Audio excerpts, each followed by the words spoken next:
నమస్తే, welcome to KK news. నేను శ్రీదేవి. ఏపీలో రైతులకు పెట్టుబడి సాయం 20,000 అందించేందుకు ప్రభుత్వం కసరత్తు ప్రారంభించింది. ఇందుకు గాను ప్రత్యేక పోర్టల్ అందుబాటులోకి తేనుంది. అందులో వివరాలు పొందుపరిస్తే సాగు పెట్టుబడి కింద 20,000 అందించనుంది. ఎన్నికల హామీల్లో భాగంగా సాగు పెట్టుబడి సాయాన్ని 13,500 నుంచి 20,000కు పెంచుతామని చంద్రబాబు హామీ ఇచ్చిన సంగతి తెలిసిందే.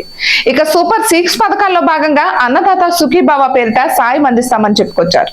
ఇప్పుడు ఈ పథకం అమలుకు శ్రీకారం చుడుతున్నారు. గత 5 సంవత్సరాలుగా వైఎస్ఆర్ రైతు భరోసా, పీఎం కిసాన్ సమ్మాన్ నిధి పేరిట పెట్టుబడి సాయాన్ని అందించారు. రాష్ట్ర ప్రభుత్వ వాటాగా 7,500, కేంద్ర ప్రభుత్వ వాటాగా 6,000 అందించేవారు.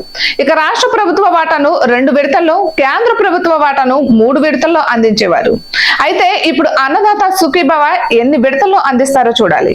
అయితే కేవలం రాష్ట్ర ప్రభుత్వం తన వాటాగా 14,000 అందించనుంది. కేంద్ర ప్రభుత్వం సైతం తన వాటాను పెంచనున్నట్లు తెలుస్తోంది. ఇక 2019 ఎన్నికలకు ముందు సాగు పెట్టుబడి సాయం కింద రైతులకు 15,000 రూపాయలు అందిస్తామని జగన్ ప్రకటించారు. కేంద్ర ప్రభుత్వంతో పని లేకుండా తానే అంతా అందిస్తామని హామీ ఇచ్చారు.